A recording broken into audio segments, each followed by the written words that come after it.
So here's the deal. This is episode 0. The audio's a little chaotic, the flow is still warming up, and we even forgot to introduce one of the hosts. If you've ever been great at your job but you're still figuring out the system, this is the podcast for you. This is Overqualified and Unmuted. Hi, I'm Cass. I have 3 AAA kids. We call them AAA for the anxiety, the autism, and the ADHD. I love that. Yeah, yes. So that's, and then I'm neurospicy as well, and I've worked in healthcare for almost 30 years, doing all sorts of things, and I'm a parent and a spouse and friend. I also have a kid, also neurospicy. My kid is a teenager. He lives with me part-time. He lives with his dad and goes to school in Iowa. I'm from the UK originally. I've had many different careers in many different places. You can read all about it in my upcoming memoir, JK. But not JK. Well, it's not upcoming. It's going to take a while. There's a lot to Anything in the write. future is upcoming. Okay. So yeah. Standing in the way of your own manifestations. Absolutely not. So we're here to introduce you to Overqualified and Unmuted, which is our new podcast. It's going to be released, actually, by the time you see this, it will be released, the first episode. We are super excited about it. Let's go through. Let's talk about how this started and what we're trying to do. Should I go get the gin? I can get the gin. You can start talking. Oh, absolutely. I'll be right back. So, a little bit more background, and then I'll get started on the story that started it all. I'm originally from the East Coast. I came to Minnesota to go to school here and ended up randomly staying after meeting my now husband. And yeah, so I've got a lot of the East Coast personality still here. I've lost my Boston accent for the most part, but I have gotten a few of those flat O's that I'm working through. So one night, Sonia and I met at a company years ago, and we've stayed in touch, close friends. And there are nights when we just come over to her place and have cheese. And we eat cheese and we bake and we make things and we drink. catch up. And we typically have a special evening drink. We've done lots of different beverages for these nights. We do try to make it festive. Because it's celebratory a lot of the time when we're doing this. Yeah. I mean, even if we're just celebrating ourselves, it tends to be celebratory. But this was a real celebratory night. Was it though? We didn't know that it was going to be celebratory. Yeah, it was. We were here. This is Sonny's house. We were in the kitchen. We were eating cinnamon chips with baked brie. Yep. And you got a package. I did get a package. So I always get super excited. I have a habit, side note, of I get spouts of insomnia, and then 2 a.m. I take on a different persona, and that persona likes to buy random shit. If anybody has ever taken a sleep aid, I think this might be perimenopausal me, because it's a recent development. But yes, I've been known to buy random things at 2 a.m. as I'm half asleep or in this kind of days I don't remember. And then it's like Christmas. Yeah, 3 days later, a parcel comes. I've got 200 tiny rubber ducks that glow in the dark. Yeah, that happened. Anyway, so this parcel came, and I'm like, I got a parcel, thinking, oh, I ordered something 3 days ago and completely forgot about it. And it was a book. It was a book, green, leather bound, and it had my name on it. It was very fancy. It was. Fancy in like an encyclopedia way, not fancy in like a magazine way. Like this looked old-timey research fancy. Yeah, like the encyclopedias that people used to sell door to door. Encyclopedia Britannica, if you had that as a kid before we all got the disc, okay, that is what it looked like. It was a proper book. And it said top healthcare professional, Marquise Who's Who, Sonia Keeney, Just 2025. And I was like, where did this come from? This is nice. And it had like a whole bio. I was the cover story. Yep. And I was not expecting it. I was a little bit flabbergasted. And that had just been off. I mean, you had just done like 3 other things. We had just done the photo shoot. Oh, yes, because there was a magazine covering me. Yeah. So it's not like there's nothing to celebrate. There are things to celebrate. We choose to celebrate them kind of holistically, but this was like the 3rd thing that was kind of a big deal for you. Yeah, but it was completely unexpected. Like it just dropped on my doorstep without ceremony. And what did we do? We drank gin. But like, what in the where did it come Yeah. from? What is it? And it didn't really land that it was an accolade. I was like, what did I do to deserve this? I did my job, you know? Mhm. And we were talking about how we've been successful over and over and over again. It doesn't really land with us. Not all the time, though. A lot of the time when we're getting accolades, we think it's silly, and Yeah, then the times that we think accolades should be present, the things that were, like, really challenging, we're like, "Hey, where's the applause now?" yeah, exactly. So, and I think part of that is because as women, we're in a minority category, and I'm not white, so I'm in a minority again. Mhm. We have to prove ourselves over and over again. Totally, and, I mean, think back, every single gifted kid turned, you know, nervous wreck all started out because we were trying to get recognized. We Yeah, were trying to prove that we weren't the dumbest person in the room. We're trying to because we automatically assume that that's what people think. We are automatically trying to make sure that we are balancing showing off with being humble yeah, and not knowing how to accept the accolades that people are giving you while still promoting the things that you really want people to know about. yeah. And it was about learning the all of the unwritten rules that come with that, and with becoming leaders, because nobody tells you what that entails. You just have to Oh, sink or sink or swim. swim, tie a stone to you first. Yeah. And If you do great, great. If you don't do great, your career's done. I am so I have so many thoughts about leadership specifically with people getting promoted for it because how often do you see someone and I'm going to use this as an example but we all have someone that we're thinking of right now where they were amazing at their job, phenomenal at their job, Yeah. right? They're developer, they're whatever, and they are so good at it, so good in fact that they don't have anywhere else in the company to go. They are at the top of their income bracket for the pay band, whatever, and the company wants to give them more.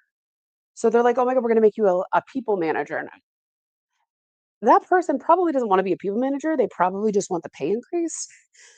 I wish that it was normalized that people who were good at their job had a place to go where they maintained the track that they were on, because not everybody wants to be a people manager. I've seen one company do that and do it well. And we can talk about Interesting. that. I'd love to talk about that because 'cause I've seen every company that I've been a part of do it poorly, and I'd really like to hear your feedback on what it looks like to do well, because that could be a blueprint for so many other people. Yeah. I'd love to hear that. We can talk about that during like future episodes. Yeah. But yeah, all of this and the fact that we've talked to other people in the community about you know, various leadership struggles or how to get to a certain position, what to do when you're there, that we thought it'd be good to have a podcast, share our stories, Mhm. and build a community of like-minded people. And I know that if anybody knows us personally, um, for me, I know that once you are dealing with C-suite, my demeanor doesn't change on who I'm talking to. And I had a leader ask me, "Well, is this even that difficult to do?" And I was just like, "Yeah, what you're asking for is a very difficult task, and it does take work." And it was actually about data. And the person that's pulling all of this together is having to do it from multiple sources and blah blah blah blah. Well, I don't know if I can really trust her. Person pulling together the data, the leader said. And I said, listen, she's not yanking your dick. And I said that to a female C-suite. They try. Mhm. It's very intentional. So I have a home persona and a work persona, As everyone should. and that is it's exhausting. But yeah, my home persona has a Scouse accent and curly hair, Mhm. and I don't mind swearing. I'm very casual. Absolutely. I will dance around my kitchen with my cat. You know, my work persona has straight hair, has a very Western name. I mean, my home persona does too for tax purposes. But I have a very Western sounding name. My accent is very modulated so that people can understand me. I talk a lot more slowly and a lot more intentionally. Mhm. And I believe that has gotten me far, Completely agree. which is a little disappointing because the content is the same. Yeah. I'd love to hear how different people's home personas are from their work personas. I'd love to hear that. Which category do you fall into? Let us know. We were talking about how we had struggled Yeah. and some of the challenges we faced as women in health tech, how we've juggled home and work life and family and various expectations that come with just being who we are. Written and unwritten expectation. I mean it with everybody, but more and more people are burnt out, and more people are checking whether or not you're burnt out. And it's similar, like if you've got to take a quiz online to see if you're gay, maybe you're gay. If you're taking a quiz online to see if you're burnt out, maybe you're burnt out. You're on the way. So we're going to talk about that a lot this season. Yeah. So we do have a theme for each season. And our theme for season 1 is the Great Unlearning. We are redefining what success is. And finding success where you might not have felt it, Yeah. really. And recognizing burnout and maybe putting the brakes on that where you can, in order to focus on things to stall it and maybe recalibrate before you fully freak out. Yeah. So we have a good 5 episodes lined up. There may Mhm. be more depending. The first one is talking about the Great Unlearning, which is how the habits that have made us successful are now holding us back. Mhm. So we've got a great discussion upcoming about that. We're going to have some guests on. Yeah. These guests, they are experts in their field. They have had similar struggles to us in some ways. Yeah, I think I'm excited to see how they each relate to what we're talking about Yeah, and the different episodes that they're on. you're going to hear some very different perspectives. And then we're going to have some avenues for participation. We want to build a community. So we're hoping you'll join in. Yeah, I think that's a huge part here, right? So as parents who are in the corporate world, but maybe working hybrid, maybe working at home, it is extremely isolating and alone. Yeah. And as much as I love working from home, just because I don't want to be in a cubicle doesn't mean I don't want to be around people. I just want to be around people that are like-minded, that I enjoy, that I'm choosing to be with. And I think us building that community is that. We want everybody who is also equally burnt out or struggling with it or adapting at this part in your life where you've already been in the workforce for a while. We want to collect you. We want to talk to you. We want to build this out because our experiences are not alone. We started talking about, I've experienced this and you've experienced that. Let's talk about this. Couldn't other people benefit? And by the end of the night, after some gin, we had a whiteboard out, At 1 a.m. post-its everywhere. Yep. The string theory guy, that was the meme. And we were having a great time talking about this. Now we think other people could relate or benefit. And some of the people that we thought could relate or benefit, specifically to the benefit part of helping us put this out to the masses. We have a whole slew of. I know, we've got a full stable of all these people in our network that are phenomenally talented. We want to know if your experience is completely different to ours. Yeah, and I want to be clear. If we're making anybody upset, tag me. Don't tag me. I don't Don't want to hear tag Sonia. Tag me. I will cry. Yeah, I won't. I love it. Again, East Coast. I don't think confrontation is inherently negative. No, it's not. And so I crave it for nightly. I do not, but I will take feedback. I love feedback. Engagement is engagement.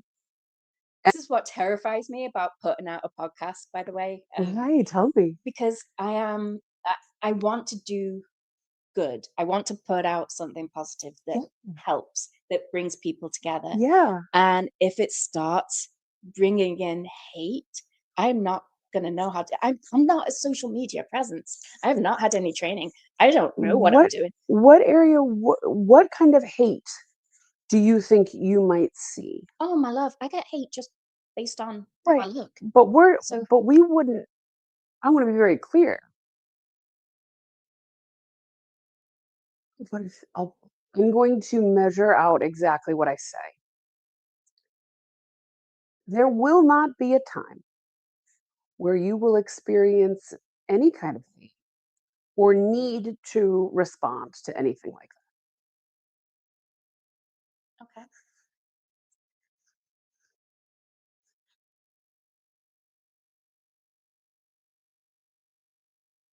I don't know what to say to that. Anything to say? Okay. I got you.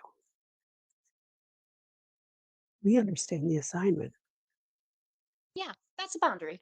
It's a boundary. And if they push it, it will be dealt with accordingly. That's all. I think that's fair. That's fair.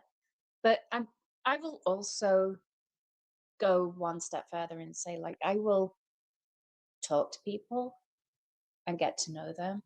And a look of absolute disgust. I get to know why they feel a certain way, because there's normally a reason for it. I think that this is very interesting that you're willing to, that right there says a lot about who you are. You are not willing to put up with the hate, but you are willing to hear their backstory in order to empathize further with them to hope to reach them. Yeah, if I can eradicate that hate, fantastic. The first time we get a hate comment, we'll discuss it. I think we should, and we'll go through how each of us would handle it. So we are cadence. We should probably talk about that. How often are we going to be dropping the hottest episodes? We are going for every other week. For the full episode. For the full episode.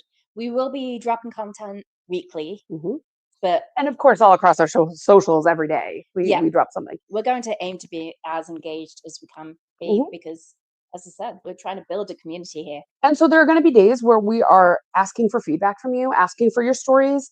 And maybe that means you can be on the podcast, or maybe it's just a poll. And so if you guys can look and make sure you're hitting that notification, we want to make sure that we're getting all of the information from you guys. Again, we are only two voices, but we do want to be a platform for people who are maybe in that individual contributor stage going up to management, or new managers, or people who are like, you know what, I'm debating on leaving corporate altogether. If you are looking at our logo right now, which is probably going to be somewhere of what you are seeing, you're going to see it's going to say Overqualified and Unmuted. Because we are too brilliant to be put into just one little box. No kidding. I mean, just all of our life experience, like between the two of us, we have been faced with some pretty crazy things, and it's fine. Yeah, I think half of those situations we create ourselves, and half of them we're just placed in, but we come out other side up. Always. To use your quote. Always. Butter side up is definitely something that I've been talking about with a lot of my friends, because I know for me, I am an atheist, so it's really funny when I've got friends who are spiritual. So many friends who are like, oh my God, 1111. Oh my God, what are your numbers? Oh my God, what's your crystal? Do you have any carnelian? And so one of my best friends, who is a boss, okay, she is such a boss babe. She does cybersecurity in Chicago for a company in the UK, actually. So my friend Addie, she is all about self-manifestation. And every single time something comes up, a trial in her life comes up, it's going to be fine. And it turns out fine. Yeah. I So mean, we've not found a problem that we have not overcome yet. correct. And that is true for most people. It's just the anticipatory dread of having to go through the solving of that problem. But yeah, numbers and crystals, it's whatever works for you. Exactly. Like, if that's what it takes for you to be able to see the light at the end of the tunnel. For me, it's chocolate. Chocolate helps me see the light at the end of the tunnel. Specifically Cadbury's, like British. The reason for the birds. Yeah, go for it. So we have two birds on our logo. Mhm. One is a gray phoenix and one is a red liver bird. Do you want to talk about the phoenix? Sure. So forever, I've loved phoenixes and the story of alchemy and the symbolism of that in life and just rebirth and everything that comes along with that. And so for me, that's just a very easy symbol. For every tattoo artist out there rolling your eyes, I know I'm not getting it on my body. I just like the symbolism, okay? I might get it on my body. I've Would you get always a liver bird or a phoenix? both. So I have a tattoo design that Yeah. has a liver bird and a phoenix facing each other because the phoenix rises from the ashes. Yeah. The liver bird is the mythical bird of Liverpool. I did not know this story until you told me. Yeah, so the liver building in Liverpool has two liver birds on it. It's also representative of Liverpool Football Club. So Can you explain the mythology? Like, what is the story of the mythical creature? This is one of those lore drops that I didn't know until you told me. I think it is definitely something that's a little bit more well known in the UK than here. So the mythical liver birds, there are two on the liver building in Liverpool. One faces out to welcome people coming in, migrants, incomers, and one faces inwards. And the myth is that if they ever face each other, Liverpool will no longer exist. And the birds are called Bella and Bertie. So I'm represented by the red liver bird. Because it is the bird of Liverpool. That is where I'm from. Oh, I could tell you a story oh gosh, it was when I'd first moved here, actually. There was somebody we were working with who had a Scouse relative. Okay. She had Scouse family. Yeah. And the family came to visit and she's like, would you like to meet us for dinner? And I'm like, sure, I'll meet some Scousers. So I met them in like a US style pub for dinner. And the weird thing was I was in the middle and the Scouse relatives were here, the Americans were here, I was here. And So you were in between. I was in between. And whenever the Scousers were talking to me, I would respond in Scouse. And whenever the Americans were talking to me, I would respond in this The accent. Daphne curated I accent. wasn't thinking about it. It was really weird. So, okay. Were you exhausted at the end of the night? No, I was energized. It's like, my people. Sure.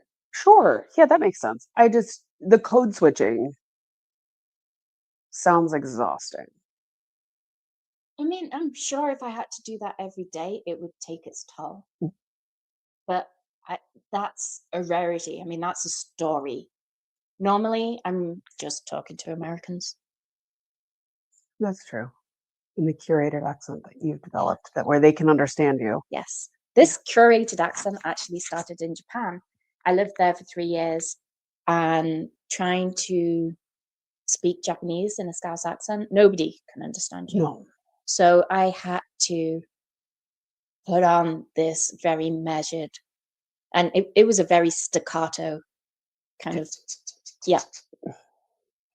My husband used to work with someone from Norway who lived in Cork, Ireland. My brother lived there. Oof. So if anybody has ever heard a Cork accent, imagine learning English from Norwegian in Cork and then working with Americans. Yikes. Yeah, it's amazing. It's I love it when people are like, "Oh yeah, I learned how to speak French from somebody from Siberia." And it's like, "Well, what's that going to sound Yeah, like?" I Yeah. learned Japanese from somebody who lived in Fukuoka. So I learned Japanese with a Fukuoka accent and with all the slang that came Yeah. with it. I think that that's one of those very cool things. But yeah, Japan, Yeah. learning Japanese with a Fukuoka accent, with the slang that came with it.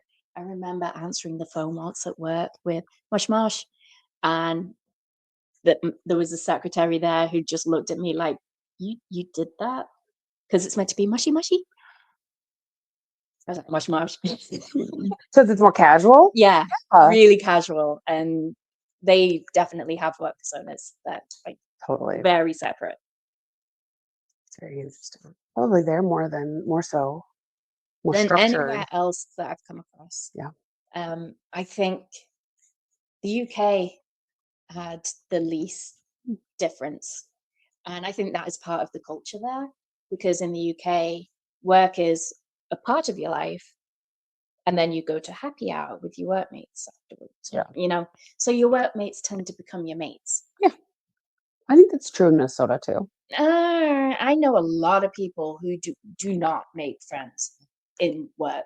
Like they separate it. So I think that that's something that we should talk about, because I know that when I first moved here, I was really open to making new friends and all that. And as I've gotten older and my time is more, precious to me, I am way less interested in making friends with the people that I work with. Depends on the people. Yeah, I'm like, it's going to take someone really astounding me for me to even. It took me the exercise of working out how much I get paid per hour. Which, by the way, everybody should do. Everybody should absolutely do. So I worked out how much I got paid per hour. And then I'm like, am I willing to lose that amount of money to spend that hour with that person in my own time? And that's how I measure it if I'm not sure. So I think everybody, and even if it's only for like 2 weeks, time tracking how much you're working and then calculating that out to just recalibrate on Oh, how much gosh. this job is going to mean to you and what it means for the company. I want to make the caveat that when you are climbing up the ladder and you are young and hungry, you are, or I was, more willing to Absolutely. earn less to get further. I guess. I mean, if I knew what I knew now, I would not bother. I would, because I learned a lot. Mm-hmm. And this is the whole thing about the habits that got you where you are, holding you back. Because as somebody who was just entering corporate America, I had a lot of habits that I cultivated, like my work ethic. I mean, I still have a work ethic, but I also have boundaries now. I did not have boundaries then. I just worked. Work was my persona. Things like that, wanting to learn everything about everything. These are things that we're going to talk about. Learning everything about everything as you're becoming a leader makes you more of a generalist, which can work in your favor. Yeah, and if you are wanting to be like a product manager or if you're project manager. Yeah. I mean, you have to know a little bit about a lot. But Yeah. it depends on your role. I absolutely agree. Yeah, if you're going into a niche leadership role, for me, that's data. You have to know data. You can't know everything. We have to actually record episode 1. So we're going to go do that. Yeah, we'll do that. Thanks for joining us. I'm Sonia. I'm Cass. And this is Overqualified and Unmuted. Be sure to listen every Friday wherever you stream your podcasts.